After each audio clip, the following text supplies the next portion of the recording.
Hey there, Assalamu alaikum everybody. Hope you guys are doing good. So today, I'm going to be making a follow-up to my last video in regards to the things that Waqar Zaka is saying that are correct. And I agree with him, and which are sharia-compliant and which are important.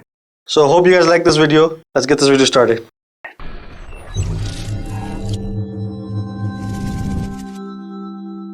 I got to give big kudos to him and a big shout out to him for starting up a crypto project in Pakistan, being one of the first. This shows prominence of a new technology coming in, and somebody taking action on it is very important. Again, I give him kudos to setting up mining rigs and getting teams set up in Pakistan, because he's trying to establish a new technology-based community in Pakistan, which is huge.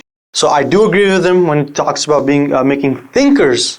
Number one, making thinkers in the crypto world and just in technology world. This is huge because it's very important. Not only is this going to benefit us in economically, but it's going to help us solve our debt problems, solve our issues when it comes to transactions and the way that the money is being rotated globally. A lot of problems are going to be solved. So I agree with him for sure. Number two, in line with that, is that he's trying to make developers, like software developers, and push this mindset of being technologically advanced is important for Pakistan and just everybody in general. And so I gotta agree with him. Number three, he's pushing the aspect of do not give away services and skills for free, because a lot of the people who were working as freelancing in Pakistan were selling themselves cheap, and they're giving away their services for very cheap. They said, if you have knowledge, if you can succeed, and if you can accomplish something, do not give it away for cheap or for free. And I agree with that, because if you have skill set and there needs to be higher inflow of money into Pakistan for the greater good of the GDP, I agree with that. You need to be charging more so you can get more money into the country, making the country's currency stronger, country stronger itself, having more financial power. These things are very important. Number four, this man helped in establishing a culture, a form of, I would say, pseudo-legalization of crypto in Pakistan. Crypto is not fully legal. There's no outright documentation that says crypto is legal, you can do whatever you want, but there's nowhere that says it's illegal. And he being able to do certain action kind of opens up the gates for sure that it's going to be legal, and or not for sure, but it can open up strong gates for legalization across the entire country.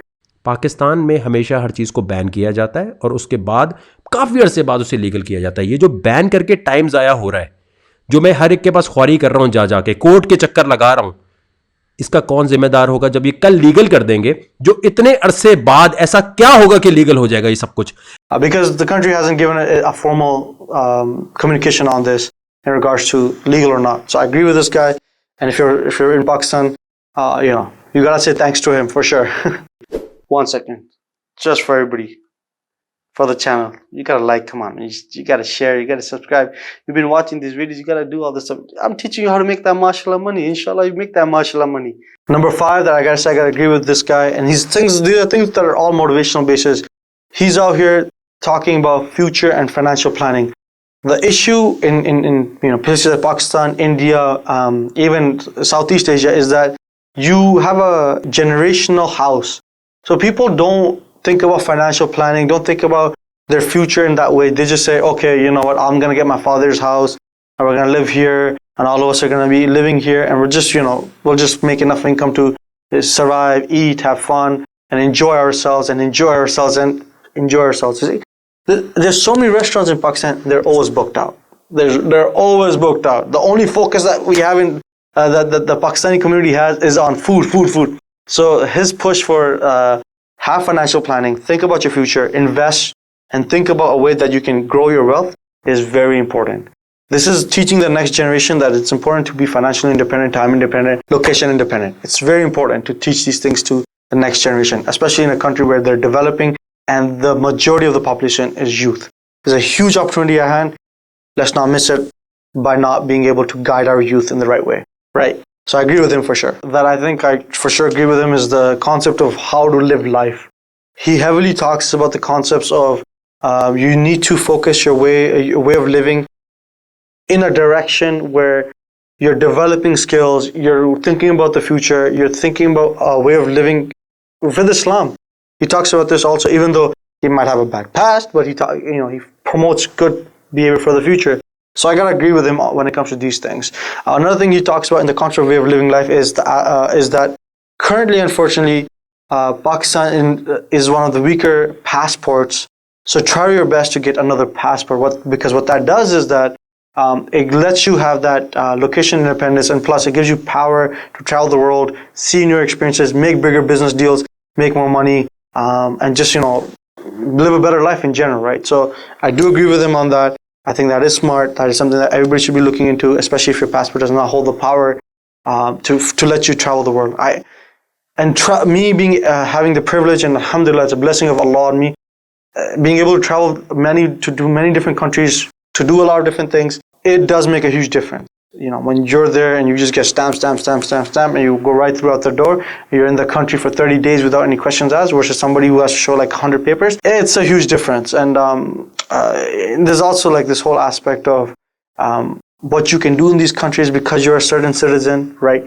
So do look into this stuff, and I do agree with him for sure on that. To finish this video off, I talked in the last video about things that he's promoting which are not permissible, just to actually let you guys know that you gotta stay away. And the reason why I actually made this video is because I was requested to make this video from somebody whose family member was involved in this, and the sister just happened to tell me that they're also looking into this, and I was like, well, that's not really permissible. They're like, oh well, there's thousands of people watching this stuff, and so I was like, oh okay, well maybe I should make a video on it. So